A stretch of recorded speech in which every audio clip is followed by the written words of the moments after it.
मैं और इसको आज जा रहे हैं कलर लाने के लिए। आज संडे है और लाइन भी कट चुका है, शाम को ही आएगा। अरे बाप रे। देखिए इसको जो है कलर लेने के लिए इस रास्ते से जा रही है और आप देख सकते हैं इसको। अरे बाप रे। हम लोग जो है दूसरे दुकान जा रहे हैं, यहाँ कलर नहीं मिला है इसको का। पहाड़ों के ऊपर जंगल के पार देखो कौन अपने शहर आया यार। आपको क्या लग रहा है? फ्रेम नहीं है।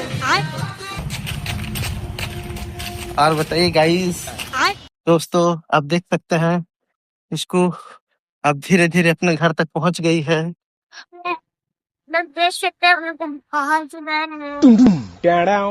बाय बाय, तब तक के लिए लाइक और सब्सक्राइब और कमेंट।